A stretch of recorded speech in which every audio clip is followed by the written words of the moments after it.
Eu te saúdo com a paz do Senhor. Jovem, você acorda cedo para ficar mais tempo à toa ou você é uma pessoa trabalhadora?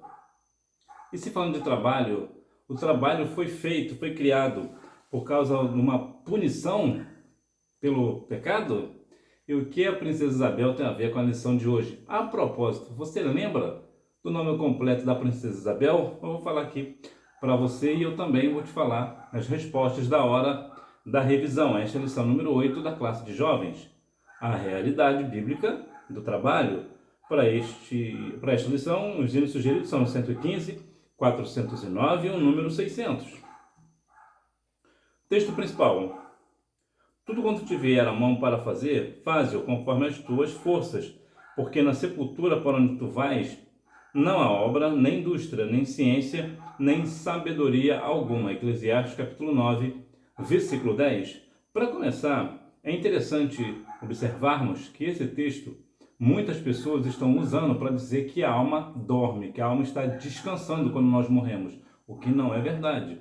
Na bem da verdade, o que o texto está dizendo aqui é o nosso corpo, para onde nós iremos, o nosso corpo vai para a sepultura e a nossa alma vai para o seio de Abraão. No seio de Abraão não há indústria, nem ciência, nem sabedoria alguma. Então nós não vamos trabalhar lá.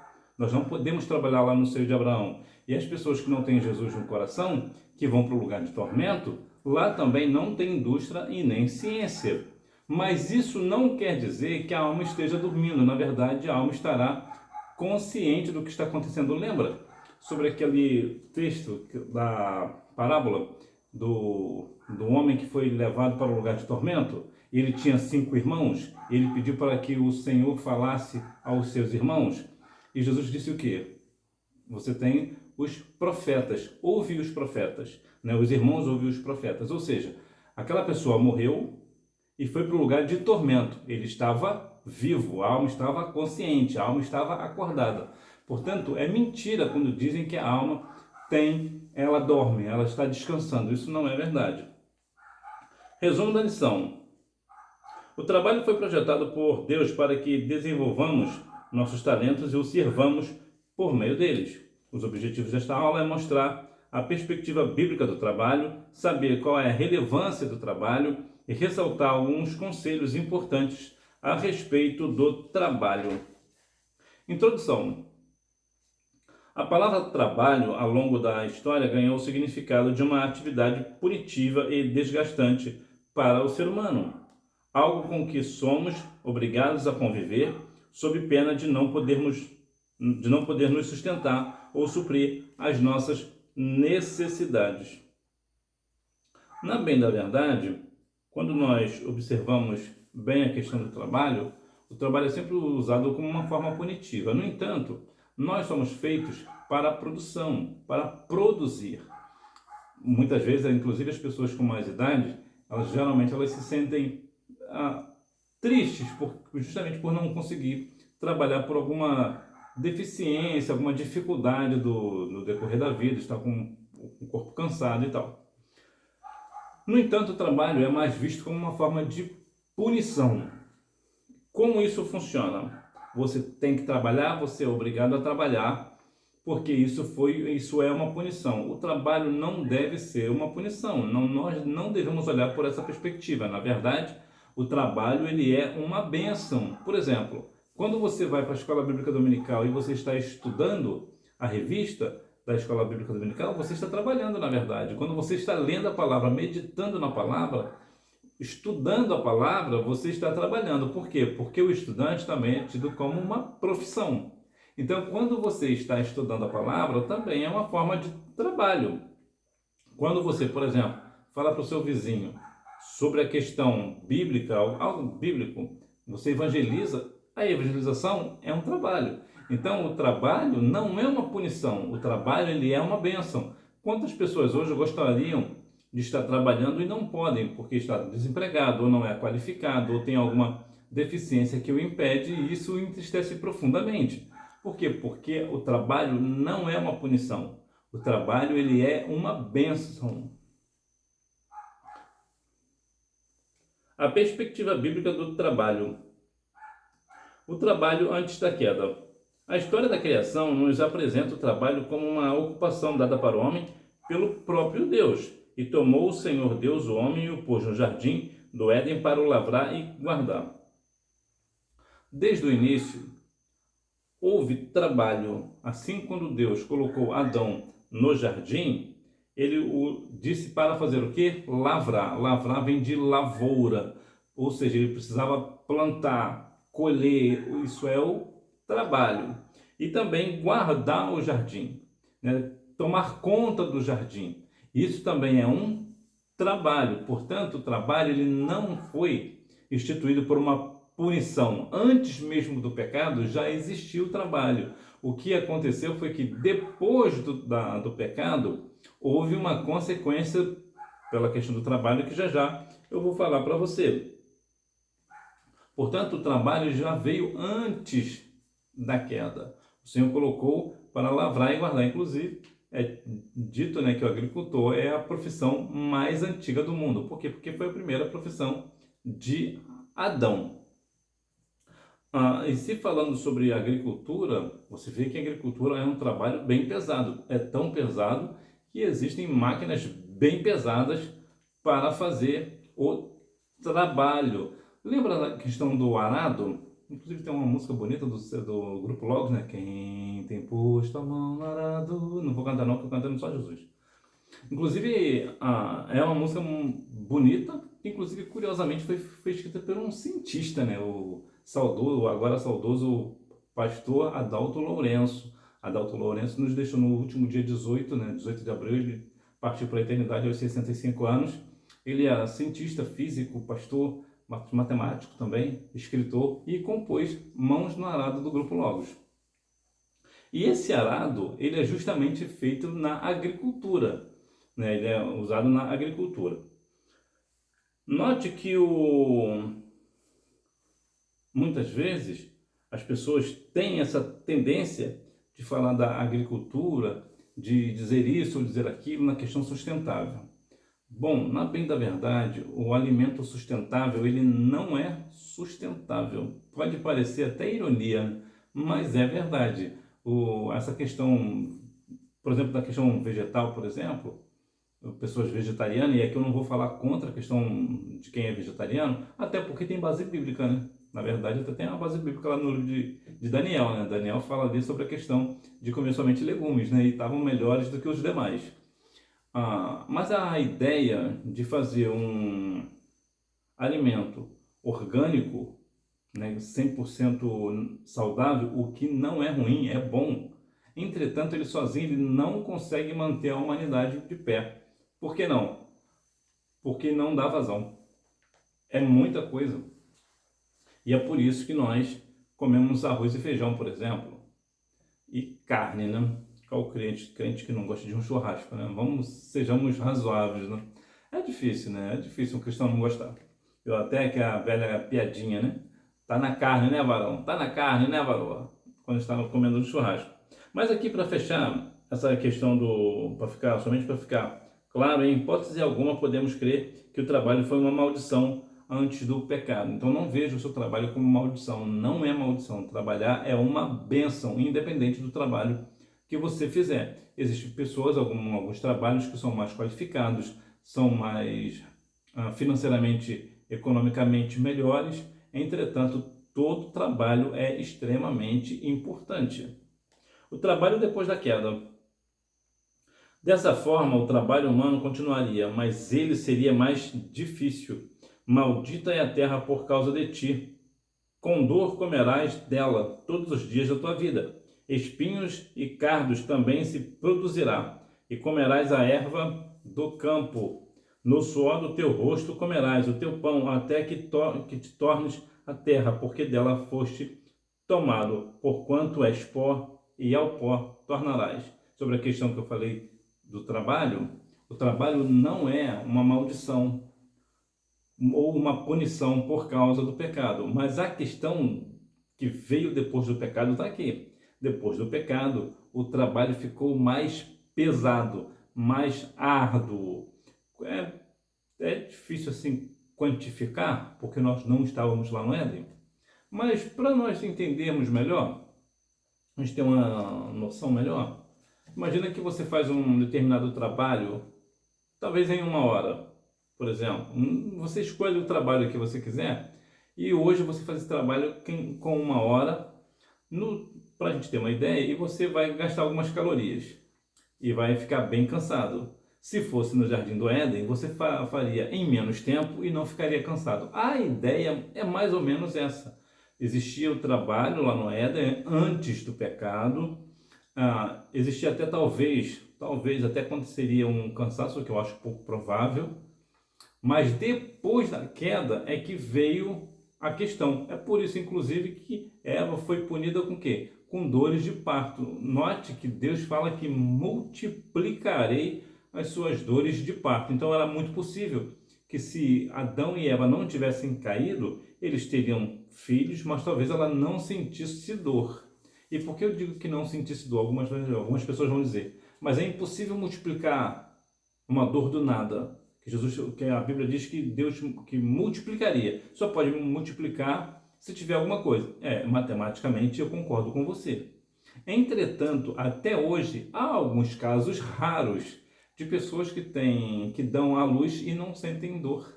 São algumas raridades, é verdade. Isso aí é só prova que de fato é muito provável de que Adão e Eva, se não tivessem caído, provavelmente Eva não sentiria dor na hora do parto. E se sentisse, seria uma coisa muito pouca. Hoje, as mulheres sofrem, e como sofrem com a questão da dor de parto. Então, existe aqui uma punição. Houve uma punição para todos envolvidos ali na questão do pecado. O trabalho com o passar do tempo. No Brasil, a Lei Áurea, assinada pela princesa Isabel, foi de autoria de um cristão protestante, Rodrigo Augusto da Silva. Ele apresentou ao Senado a lei que, posteriormente, foi aprovada, trazendo o fim da escravidão no Brasil. Essa lei foi assinada no dia 13 de maio de 1888 pela princesa Isabel. O que isso tratava? Tratava da questão da escravidão. As pessoas eram escravas, trabalhavam, de modo geral, a troca de dormir e comer.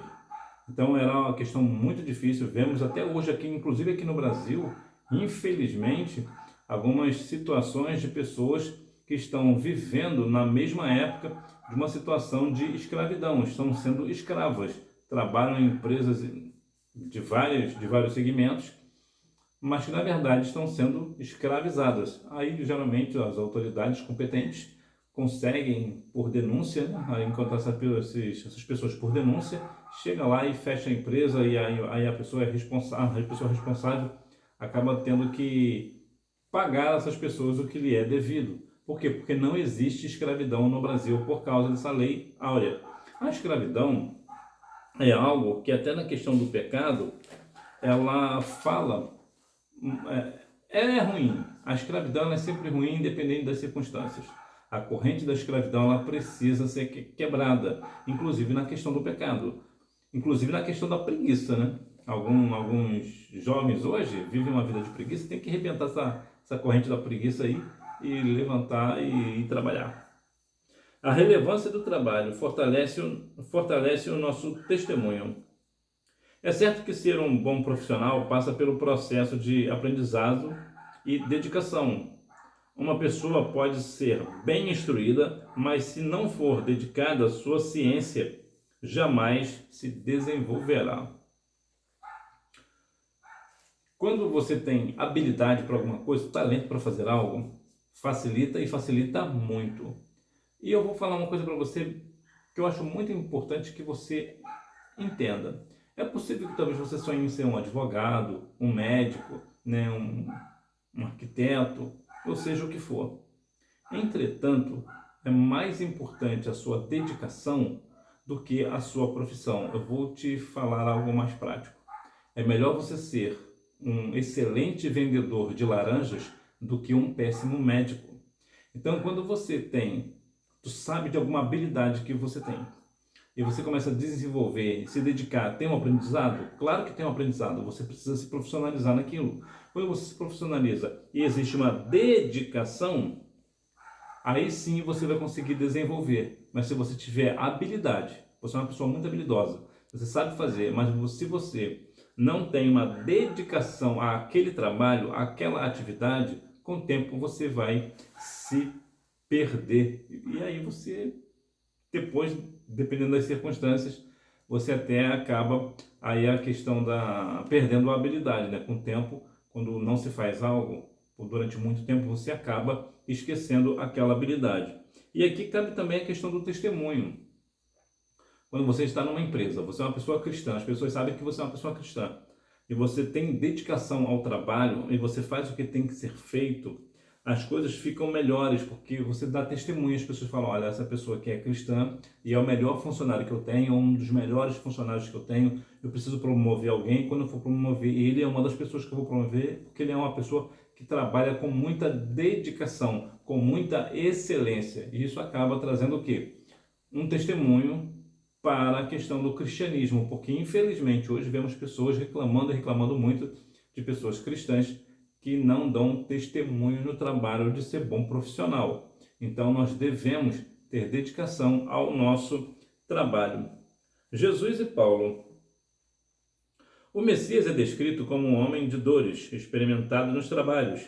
Jesus foi carpinteiro, profissão que seguiu de seu pai terreno, José. Não é este o filho do carpinteiro?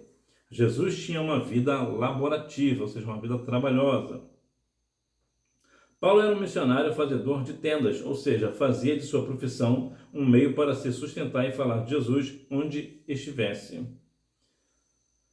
É importante que nós venhamos ter Jesus como nosso modelo. Jesus era trabalhador, e existe aqui até uma questão, uma ironia na vida de Jesus. Jesus era carpinteiro, trabalhava com madeira, ele trabalhava, tinha a sua habilidade e ele era bom trabalhador. E qual é a ironia de Jesus ser carpinteiro? Que Jesus foi morto, crucificado numa cruz de madeira, material, obra-prima do seu trabalho. Então Jesus trabalhava com madeira e foi morto numa cruz de madeira. Isso que sim é uma ironia. E Jesus ele era trabalhador, da mesma forma o apóstolo Paulo. Paulo também era fazedor de tendas. E assim, ele fazendo as tendas, ele se sustentava e também aproveitava para falar de Jesus. Então, há pessoas, né, nós devemos ter esses exemplos, né, para que nós venhamos ter bons exemplos e também sermos bons exemplos de trabalho a outras pessoas. O descanso. Se por um lado aprendemos que o trabalho é necessário, por outro também é preciso valorizar nossos momentos de descanso. Deus descansou de sua obra após ter completado a criação, não porque estivesse cansado, mas para nos dar o exemplo de que o descanso é tão importante quanto o trabalho. Na bem da verdade, quando nós falamos de trabalho, descanso, antes disso eu vou falar sobre a questão aqui principal, que é a questão de que Deus, ele descansou, não foi para nos dar exemplo, não foi isso. Quando a Bíblia menciona que Deus descansou da sua obra, significava dizer que o trabalho se findou, que ele não tinha mais o que fazer, que estava tudo pronto. Então, a ideia é praticamente isso. Quando você faz um grande trabalho e não tem mais o que fazer, que você acabou aquela tarefa, o que você faz? Você sai satisfeito dali. Por quê? Porque você tem um ar de alívio, vamos assim dizer, né? Apesar que Deus não vai sentir nesse sentido, né? Mas só para a gente ter uma noção, uma ideia. Então o que acontece? Você sai dali satisfeito, alegre. Por quê? Porque você terminou a obra, não tem mais o que fazer. Foi exatamente isso que aconteceu com Deus. O Senhor criou o mundo em 7 dias.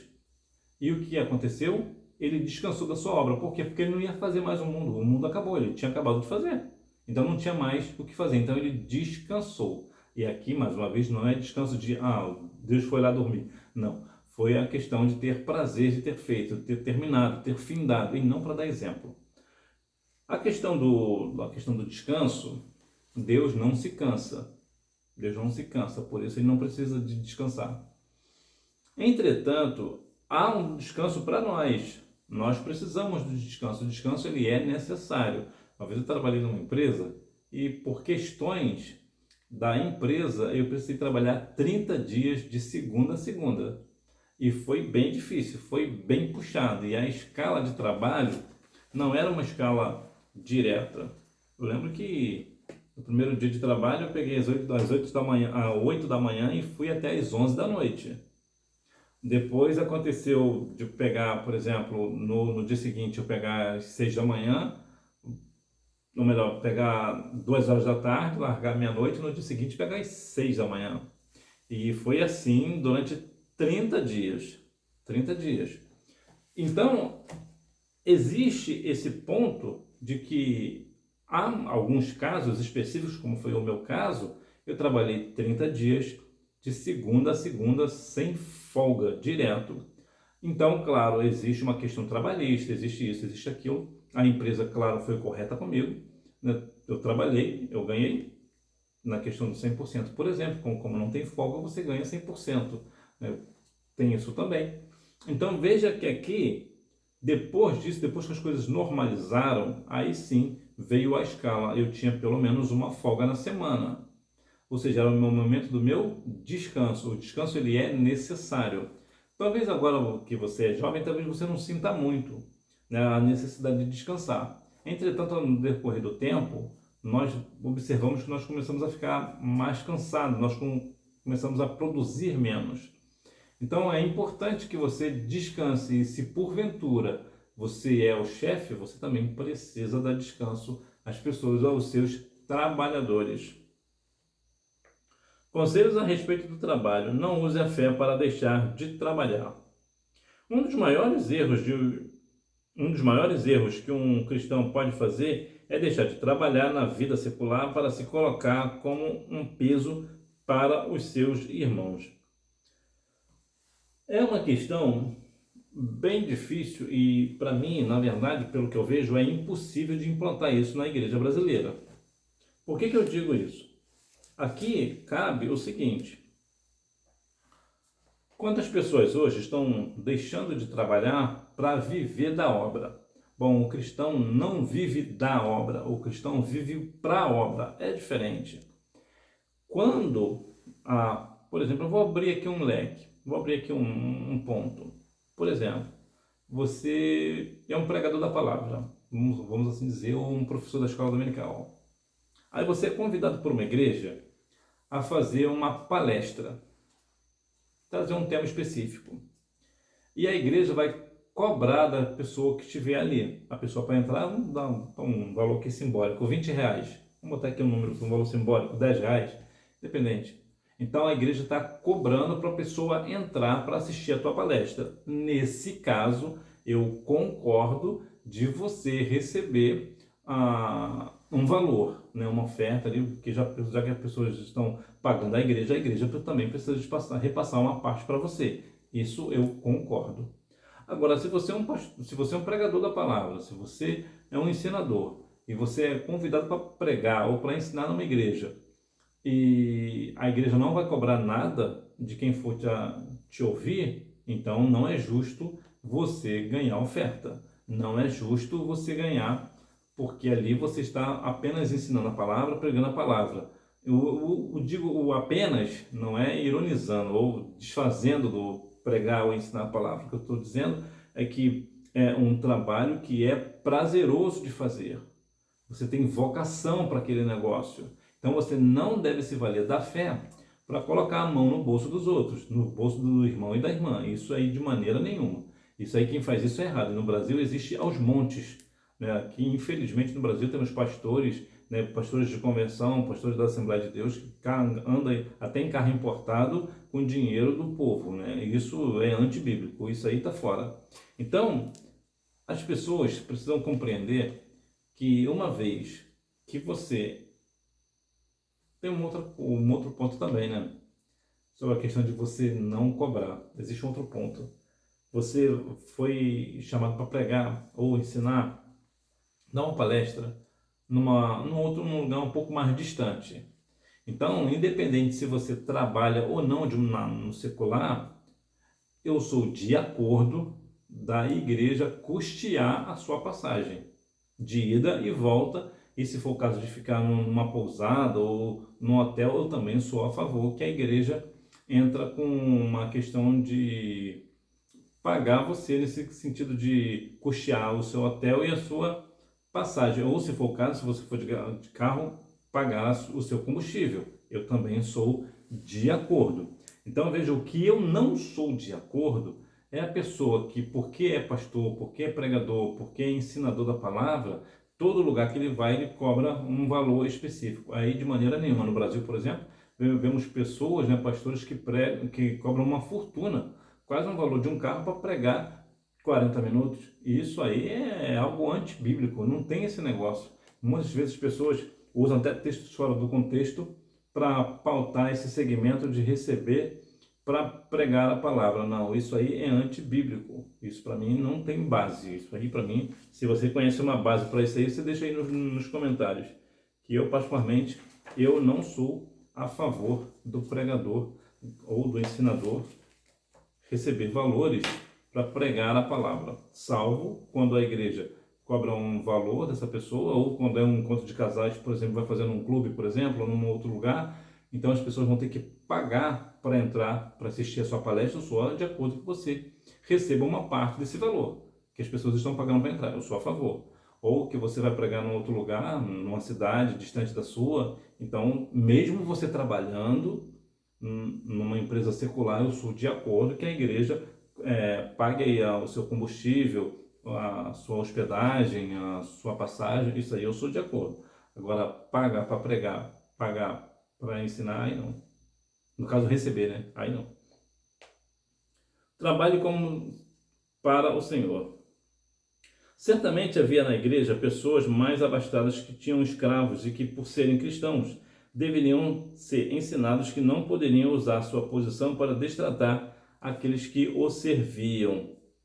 Veja que, uma vez que você é dono de uma empresa, por exemplo, você também não pode fazer dos seus funcionários escravos. Você também precisa tratá-los com dignidade, com respeito. Então é importante, né, que mesmo as pessoas que são abastadas, né, que são montadas na grana, tinham aí seus escravos, mas que por serem cristãos deveriam ser ensinados a fazer o quê? Que não poderiam usar sua posição para destratar aqueles que o serviam. E infelizmente, até dentro da igreja, pastores destratam aquelas pessoas que, por exemplo, ele é pastor, ele vai destratar, por exemplo, o auxiliar de trabalho, por exemplo, ou um obreiro. Isso aí isso dentro da igreja. Em alguns casos acontece até dentro da igreja. Imagina na casa desse irmão, né? Só o sangue do cordeiro. Porque tem essa questão de trabalhar para o Senhor. Aconteceu uma coisa comigo. Eu estava trabalhando numa empresa e o dono da empresa virou para mim e disse o seguinte, que ele ia viajar e ele falou o dia que ele ia voltar. E realmente ele ia voltar naquele dia. E durante esse período, eu fiquei praticamente sozinho na empresa. A empresa não dividida em duas partes, então numa das partes eu estava praticamente sozinho. Ok. E eu poderia, como eu estava sozinho, ficar no bem bom, não poderia? Mas o que eu pensei?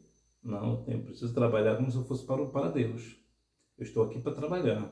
A empresa me paga para trabalhar. Não é justo, não é honesto da minha parte eu ficar aqui sentado, olhando para ontem, porque o chefe não está aqui. Não é justo. E eu trabalhei, todo o tempo que ele ficou fora, eu trabalhei no mesmo ritmo, né? No mesmo ritmo de sempre. Inclusive teve um dos dias que o movimento caiu um pouco e tinha uma coisa que ninguém fazia na empresa. Depois ninguém faz isso aqui, cara. Como agora eu estou praticamente sozinho, a outra pessoa não está trabalhando comigo, chegava de manhã e saía, só voltava de tarde, vou aproveitar que deu uma melhorada aqui no movimento e vou fazer isso aqui. E comecei a fazer. Para minha surpresa, enquanto eu estava fazendo aquilo ali, o dono da empresa voltou de viagem antes do tempo. Imagina se eu tivesse sentado no bem bom. Eu poderia ter perdido o emprego naquele dia. Por quê? Porque eu não trabalhei como se fosse para o Senhor. Não é assim? Eu fiquei sentado. Então existe uma questão de quando nós estamos trabalhando, nós temos que ter a nossa consciência de que nós temos que trabalhar como se fosse para Deus. Você não trabalha com Deus com perfeição, com dedicação? Então, para o trabalho secular é da mesma forma. Você também precisa ser dedicado para servir até mesmo de exemplo. Mas não faça somente pela empresa, faça também por você. Eu trabalho com eficiência porque eu sou eficiente. Porque eu aprendi assim, o meu pai ou minha mãe me ensinou assim, a Bíblia me ensina assim. Inclusive existe aqui um texto interessante para isso daqui, que é Provérbios 22:6. Instrui o menino no caminho que deve andar para que envelhecer não se desvie dele. Quando a Bíblia fala desse texto, está falando sobre trabalho. Ensine uma profissão para o menino, para quando ele crescer, ele não esqueça a sua profissão. Então ele está falando de profissão ali, olha que curioso. Então veja que nós devemos fazer o nosso trabalho como se fosse para o Senhor, fazer com dedicação. Ainda que teu chefe não esteja presente, trabalhe como se ele estivesse. Ou melhor, trabalhe melhor na ausência do que na presença do teu chefe. Não retires a tua mão. Um dos conselhos que Salomão dá para quem trabalha é: pela manhã semeia a tua semente e à tarde não retires a tua mão, porque tu não sabes qual prosperará, se esta, se aquela ou se ambas igualmente serão boas. Existe aqui uma questão muito curiosa, que quando você faz um trabalho, existe um trabalho que existe o depois.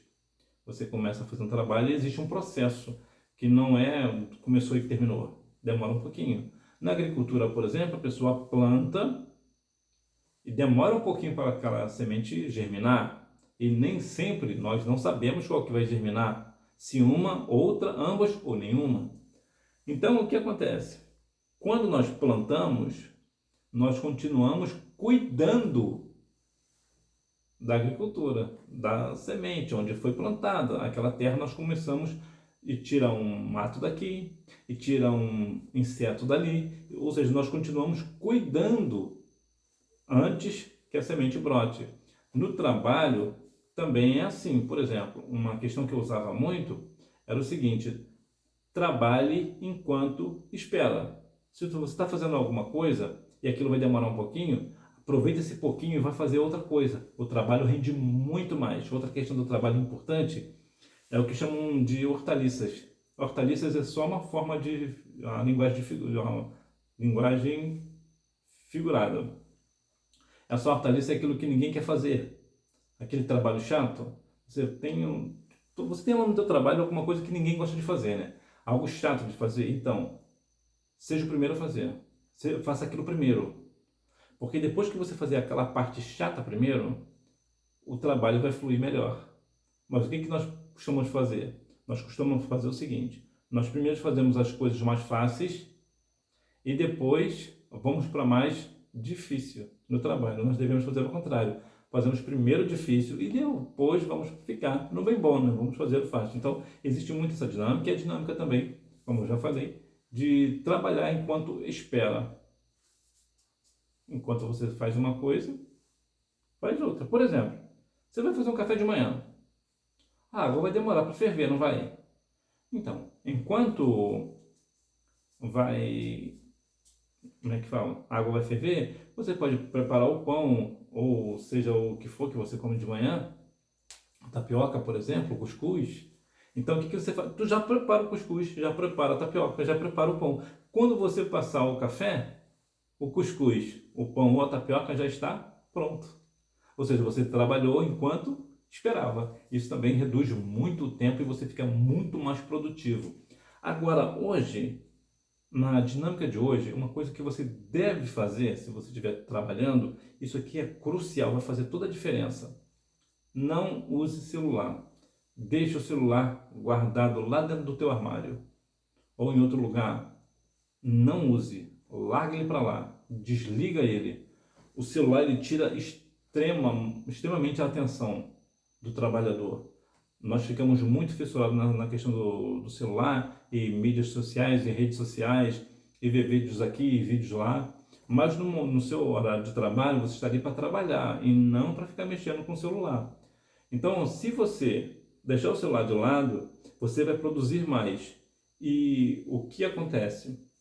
O teu chefe vai ver você diferente, vai pensar, engraçado, todo mundo está mexendo com o celular, menos aquele ali. E aquele ali é o que produz mais. Se ele for de promover alguém, imagina só quem ele vai promover. Exatamente isso, ele vai promover você. Por quê? Porque você não está preso a celular, você está dando dinâmica. Se você, por exemplo, trabalha com comércio, você não tem celular para te distrair, então você consegue atender melhor o teu cliente. Você consegue dar uma atenção melhor. Você consegue perceber o que está acontecendo. Se acontecer alguma coisa abrupta, alguma coisa fora do normal, do natural, você está vendo, você está ativo, você está vendo. Então você já toma uma atitude rápida. Quem está no celular se distrai. Então a pessoa que se distrai, você vê algumas vezes nos vídeos, por exemplo, de internet, pessoas com celular e acontece uma distração, acontece alguma coisa, a pessoa bate num poste ou faz uma outra coisa porque está distraída com o celular. Inclusive pessoas, infelizmente, que até são atropeladas porque está muito distraída com o celular. Então, o celular é algo bom, não é ruim, mas no trabalho ele só te prejudica. Então, deixa o celular de lado. Está trabalhando? Deixa o celular de lado. Inclusive até na igreja, deixa o celular de lado. Que você vai ver que você vai melhorar muito o teu desempenho. Conclusão.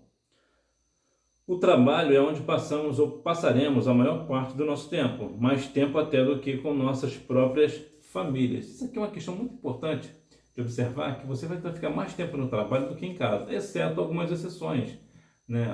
Exceto algumas exceções foi ótima, né? Por quê? Porque às vezes você trabalha perto de casa, então você não vai demorar dentro de condução. É rápido, ou às vezes você faz meio expediente, ou você é um jovem aprendiz, ou como nós falamos, né, morcego aprendiz, porque geralmente o jovem aprendiz geralmente são catronais, são muito devagar no trabalho.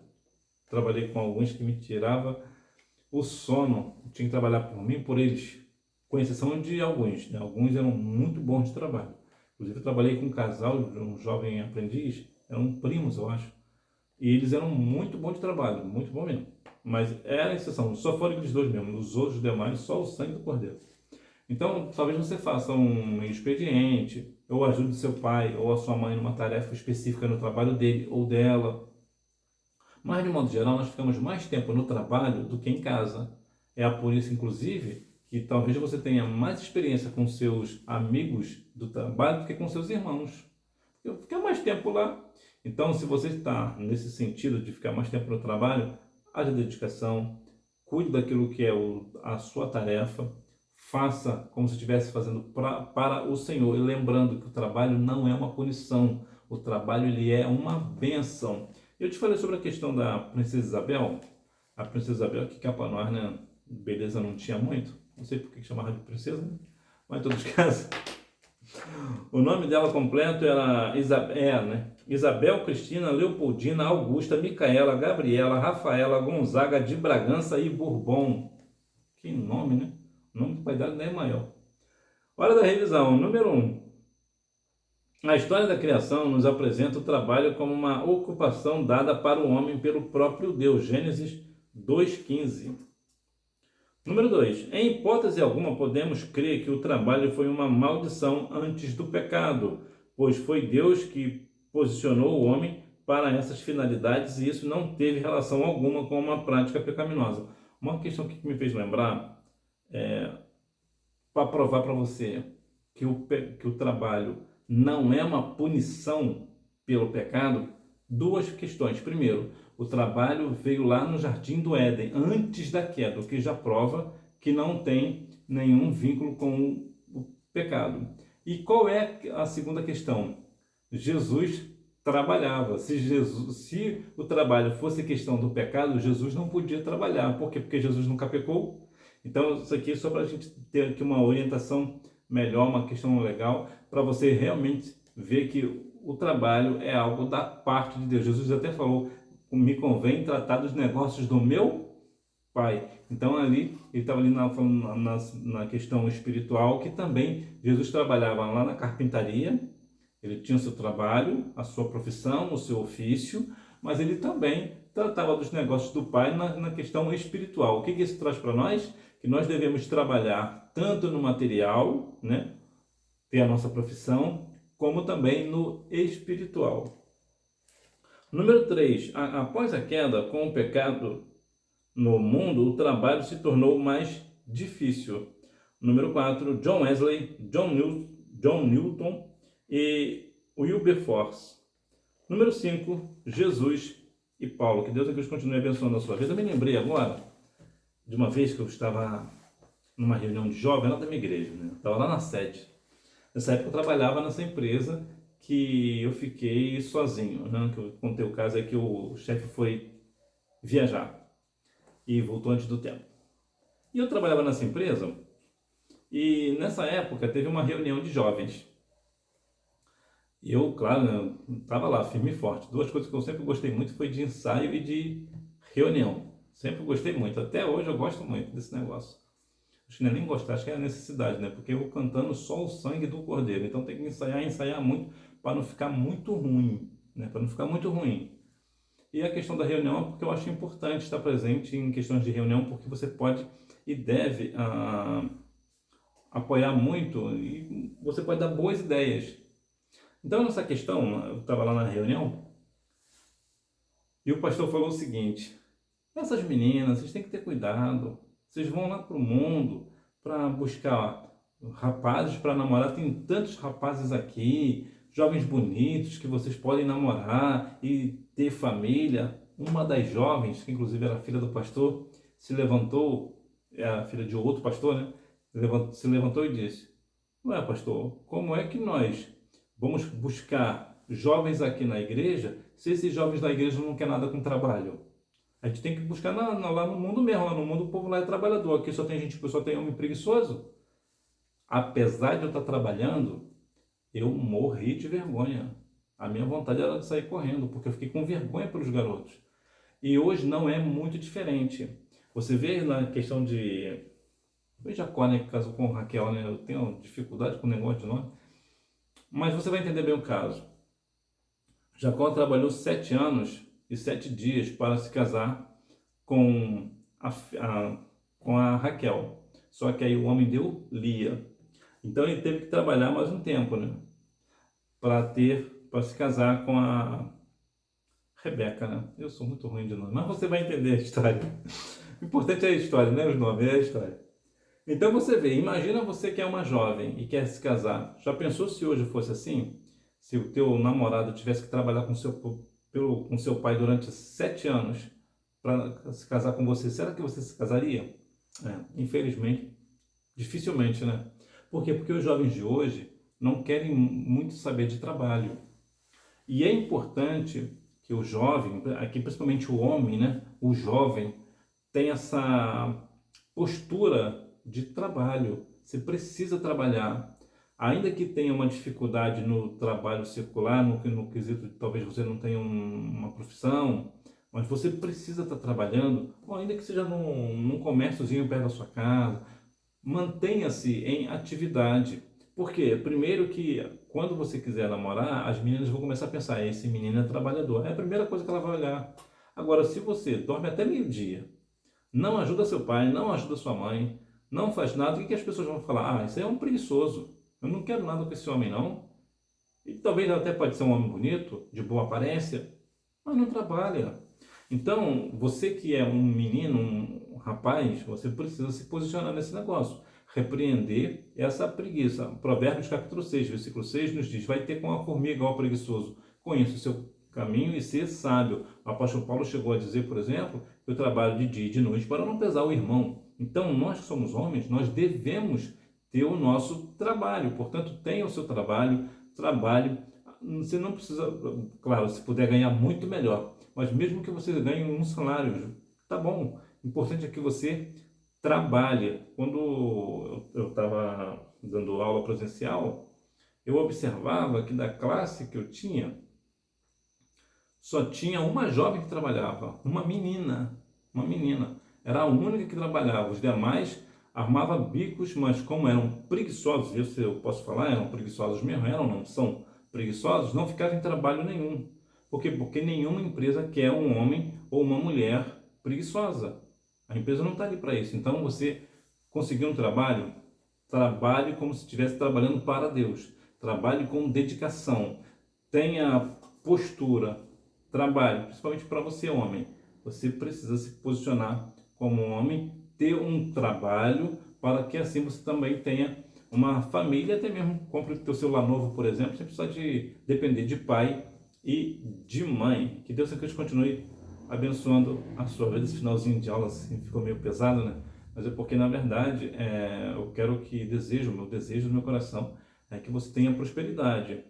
E prosperidade só se vem com trabalho. Mais uma vez, não use o teu conhecimento, a tua dinâmica, né, até mesmo a tua comunhão com Deus para tirar dinheiro do povo. Não use a sua fé para benefício próprio financeiramente. Não faça isso. Isso é pecado. Isso não tem base bíblica esse negócio. Então, que você tenha uma juventude de prosperidade, de trabalhar e ter o teu pão, para que assim o nome do Senhor seja glorificado e assim você esteja dando bom testemunho. Que Deus em Cristo continue abençoando a sua vida e que você tenha uma boa aula e você me vê na próxima aula, se Deus quiser. Tchau!